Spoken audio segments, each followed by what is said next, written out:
Hello everybody, it's Maikito. I hope everybody's having a good day. Really has had a good past couple of days. Obviously there hasn't been any videos, and for those that do follow soccer would know why, but those that don't, the reason why there weren't any videos, not because they didn't want to make any videos, there just weren't any games. Teams were traveling from their club to go represent their country, so now we are in what we call the international break, which is good news and bad news. Good news in the sense that obviously we have games where I can make videos, but the bad news, those that also have followed me in a while know that international break is very, very unpredictable. It is very hard to find reads, very hard to find plays, because one, a lot of these teams are evenly matched, and most importantly, teams and players play much more differently when they play for their country compared to their club, because they only play for their country, play a game or two for a week, and then don't play with them for a couple months. So the chemistry could be off, team matchups could be off. So with that being said, if you're still listening to this and haven't skipped to the picks in general, you know, in general, I recommend to play lighter in these international games, because like I mentioned, the games are very unpredictable. And if you watch soccer or have watched this channel, you know what the deal is. And even then, I try to find plays that I liked. I found a couple, didn't find a lot, but you guys always know quality over quantity. I'm not going to force any plays, and I found some that I did like. And then I will very likely have more picks tomorrow, mainly because I don't want to post something and then the players not play because of squad rotation. We don't know how these teams are going to play, so keep an eye out for those. They will be in the pinned comment either later tonight, or it could be tomorrow before the game start. Again, more than likely tomorrow before the game starts, so we have to confirm lineups. I'm not sure how they're going to play. Just want to put that out there again. Play light. Don't take it too seriously. We'll try our best. And I found some that I did like. And the first one that I found is Julio and Cecil to go higher than 2.5 shots, playing at home for Paraguay, going up against Chile. This is on Underdog. I don't think this plays on PrizePicks, at least as of now. We took him maybe 2 weeks ago or something in the Premier League. He came through for us, and the reason why is because he is a shooter. And then they did play last year, and while it was a friendly, they played each other in June. Paraguay played away from home. They took 19 shots in that game, and Enciso went way over this mark with 6. And I emphasize that because, again, while it was a friendly, they played away from home, and he took 6 shots. Now they're playing at home, which is even better for us. And Chile so far in the World Cup qualification for the CONMEBOL has been the worst defensive side so far. If you look at the amount of shots the opposing teams have taken when Chile has played away from home, they give Peru 13, Colombia 18, Argentina 16, Ecuador 14, and Venezuela 13. And then they also did play, obviously, in the first game when Paraguay played away, but he didn't play in that game. Paraguay got a red card in the first half, and they still managed to take 11 shots, which is still a decent amount. And at home, one, obviously, I don't expect a red card, fingers crossed. And two, Paraguay should take more than 11 shots. They took 19 in the friendly, so if Paraguay take those amount of shots, you can guarantee that he will be involved.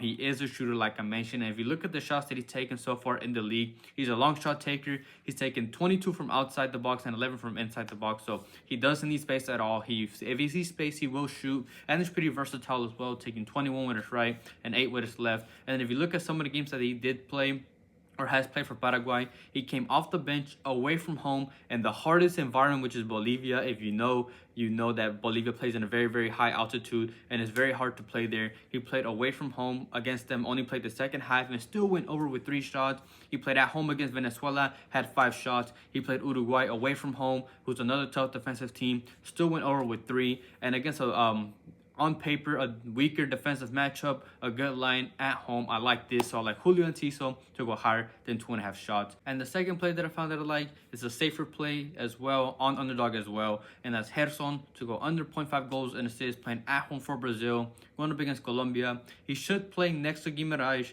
whereas he has been playing lately whenever Brazil have met up. And Gerson is a defensive one of the two. Guimaraes is the one that moves more up whenever they attack, which is good for us. It's not like he's an attacking player at all. He might send a long ball or two. He's much more of a player that passes around with the defense, and he focuses on playing defense. He's not a player that goes up and attacks. He averages around 1 shot a game with both Brazil and in the league. So again, he only takes 1 shot. Very unlikely that the 1 shot he takes, if he manages to take a shot, will go in. He just doesn't look to attack, and there's nothing special about his game, in my opinion. He's just a player that provides stability in the Brazil midfield. Again, defensively more than anything, not in the attack. And Brazil have played Colombia obviously in the first game of the qualification, and they actually played in the Copa America. And Brazil struggled against them. They only scored 1 goal in each of those games, and he didn't play in those games, but the goals came from the attack, not from the midfield, which is again good for us. And I can easily see him getting subbed out as well, because he has been very active when it comes to the games that he's played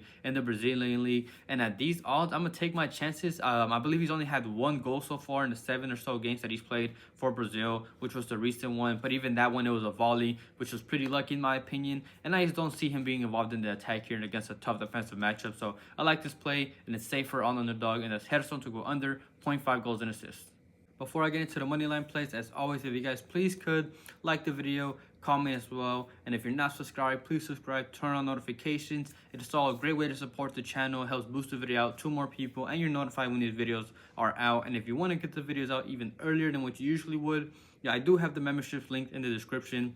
I don't hide any picks. It's just for those that again want to get the video out even earlier than what they usually would, because these picks do sometimes tend to get bumped or taken away after I post these videos. So if you want to support the channel and get the videos out early, link for that is in the description, and so is my links for everything else, whether it's the player prop apps, data apps, and anything else, linked in the description. So I really wouldn't thank anybody who supports me in any way. But I have 2 money line plays, and the first one, this one is under World Cup in general. You can see it on the picture as well, and that's the Australia money line at home, going up against Indonesia for -180. It's in a very, very important game for World Cup qualification. Japan has first place locked in, so they can't get first place, where they can get that second spot and get that guaranteed World Cup spot. Australia is currently second place with 7 points, but everyone else, 3rd, 4th, 5th, 6th, they all have 6 points, including Indonesia. So it's been pretty even when it comes to all the games so far. But with home advantage and just a better quality team, I see them getting the win here. They tied in the first game when Australia played them away. But even in that game, Australia has 63% possession of the ball with 19 shots, 5 being on target. So in my opinion, they were unlucky to not score, let alone win. So Australia have only conceded 5 goals in 6 games, so they have been good defensively. And first of all, again, they kept a clean sheet against Indonesia in that first game, and Indonesia also failed to score against Japan. So when you play these bigger teams in general, they tend to struggle. And it's not like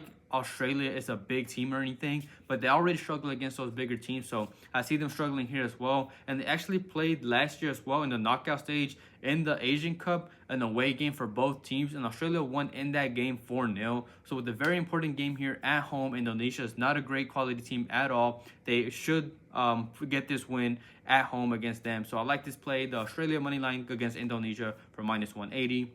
And then the second one is in the Nations League, and that's the France money line going up against Croatia for +100. I do not see them losing here. It's just whether they can avoid a draw. And I was going back and forth between a lot of games, but this is the one that I just trust more than anything else. While Croatia was undefeated in their 3 home games in the group stage, well, first of all, they didn't play a team like France, and 2, obviously they did play Portugal, but Portugal already had first place locked in at that point. It was the last game of the group stage. So Portugal played a heavily rotated squad because, again, they already have first place locked in. And even then, Croatia still only tied that game. But with France going full force, I just don't see Croatia being able to stop them.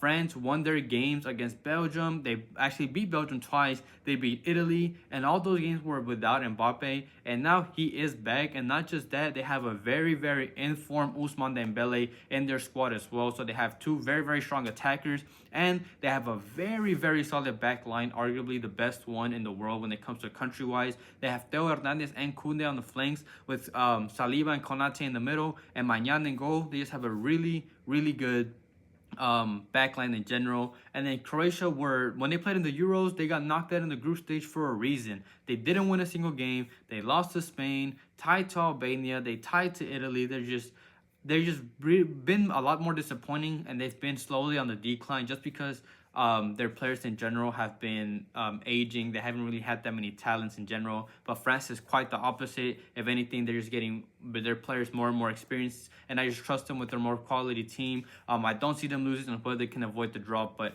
I like this play, and that's the France money line for +100 going up against Croatia. And then I did have 2 leans. If you want to take a look at them, it's up to you whether you want to take them or if you like any of them. And the first one is also in the same one with France and Croatia, and that's the both teams to score in the Ukraine and Belgium game. You can get that one for -130. And then I was looking at the World Cup one as well. In that page, you could take a look at the Brazil-Colombia game that I mentioned with Gerson. You can take a look at Colombia to score a goal, which is the away team, to get over 0.5 goals. You can get that for -140. Those are just two links that I kind of liked, and if you want to take a look at them and take them, it's up to you.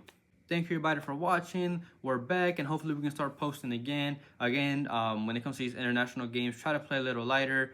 Be very cautious because we never know how the teams are going to play. Maybe after the first games, we'll get a better idea of how they will play. But quickly going over last video's picks, it was a weird day.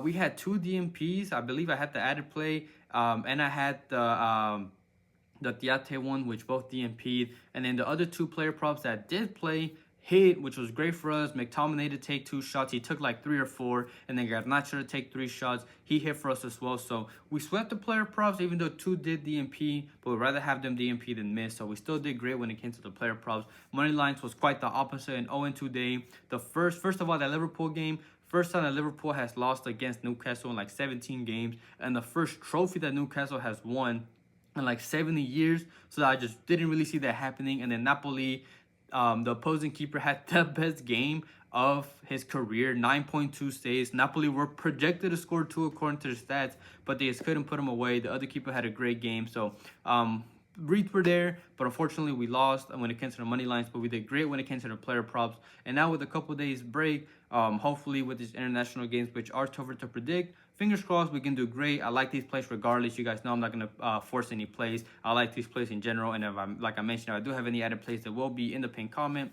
But other than that, I hope everybody has a good night, a good day, and we can cash out tomorrow.